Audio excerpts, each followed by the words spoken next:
In this video, we will be tasting and talking about the Shan High Mountain Oolong Tea Second Flush 2021.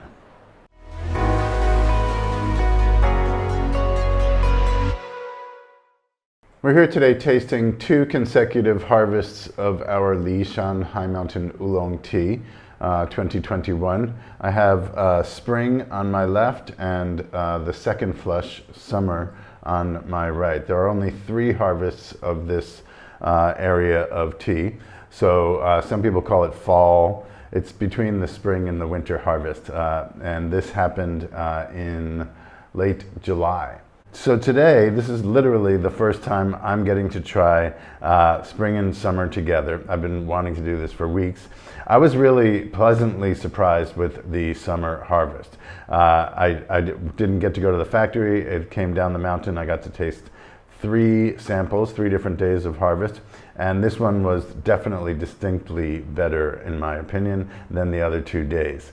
Really nice. And I've purposely held off from drinking it on a regular basis until this time when we're offering it and doing what I'm doing now, which is comparing. So I brewed 9 grams of tea leaves in these 150 milliliter tea judging cups. First for 90 seconds. And then second brew 1 minute and third brew 1 minute again. Both are quite nice, very soft. This is a little more green foresty. And as we can see in the visuals of the brewed tea, the spring tea is noticeably more oxidized. It's a darker golden color, a little more thick kind of viscosity to it. The summer tea is more of a classic Li Shan, very light, pale golden, yellow, more limpid and transparent. So the leaves were processed a little less oxidized, but fully dried to give it that nice, real transparent look that we can see in the summer brews.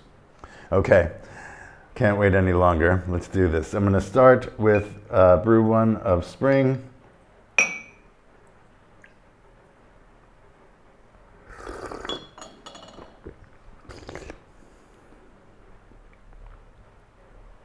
Very substantial, really good. My first second of perception, I thought winter tea. And that reminds me, brings back the whole seasonal conditions, so to speak. We were in a year-long drought that went through the spring growing season. This area did a little bit better, it's higher up, but there wasn't really enough rainfall at all.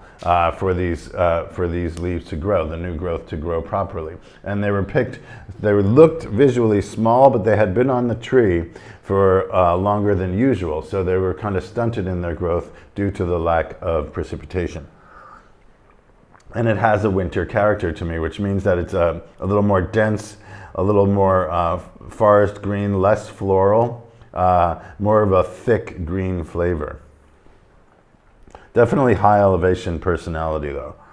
High elevation meaning well up around 2,000 meters, above 1,800, let's say. Much lighter in appearance, the summer tea. Nice soft fragrance coming off the spoon. It's definitely closer to Li Shan, classic Li Shan. It's soft, floral, not very green. The summer is definitely lighter, more delicate in composition. The spring is thick and substantial, but it's a dark, not quite a dark green leafy, but just this vegetal character to it. Very nice, soft, delicate. A little bit of herbal in there, some floral, but subtle floral like dried flowers, not really in-your-face perfumey. Really soothing, really nice. It's a delicious and delicate brew, the summer tea.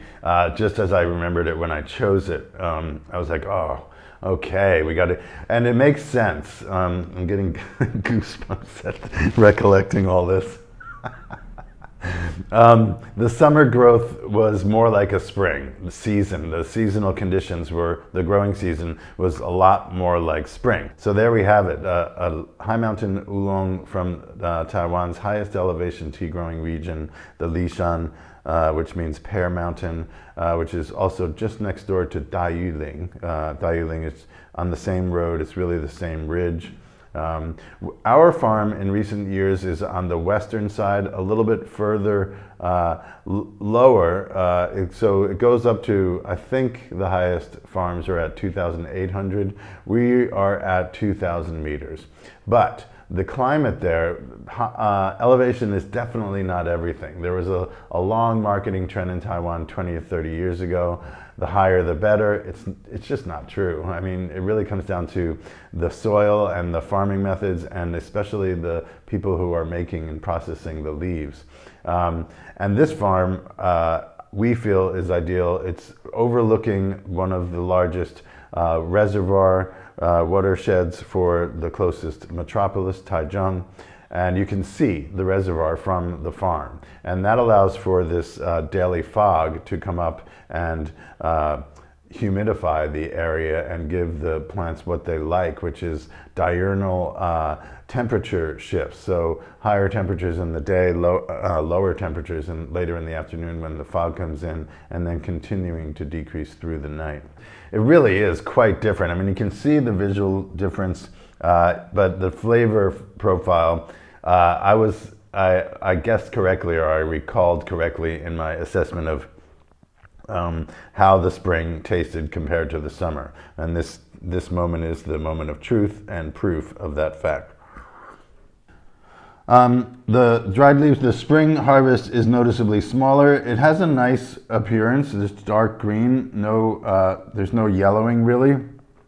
So they weren't overly aged, but they were slightly underdeveloped, you might say. They just didn't mature fully on the plant, despite the longer time that they had.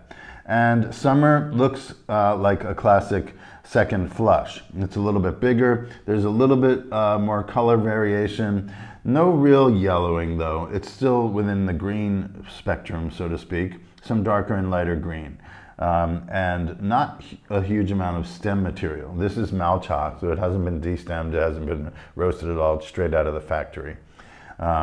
So yeah, the dried leaves kind of indicate what we've experienced with the brewed teas also. I'm going to do a quick assessment of the brewed leaf. Very fresh. Oh, so satisfying, that aroma. Again, this is more like a cooked vegetable smell rather than a green leafy baby greens kind of combined with floral for the summer.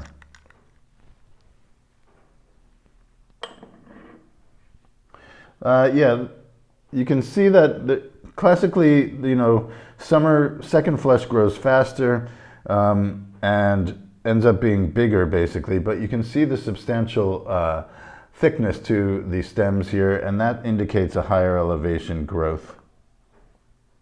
Nothing huge. It wasn't like they weren't picking the new growth that was 20 centimeters long. It was more like 10 plus new shoots coming off the top of the plants. This looks, I experience it so much like a winter crop. The leaves, the stems are thinner, they're just underdeveloped. Winter here, the growing season is typically much drier, and the leaves just don't grow very fully. It's harder for the plant to produce the leaves given the weather conditions. Li Shan High Mountain Oolong, second flush 2021, harvested in July of this year. We think it's a nice classic high elevation oolong, the way they make it with a minimal oxidation, and the original material, as they say in Taiwan, shines through with its fresh, floral, and very just abundant aromatic profile.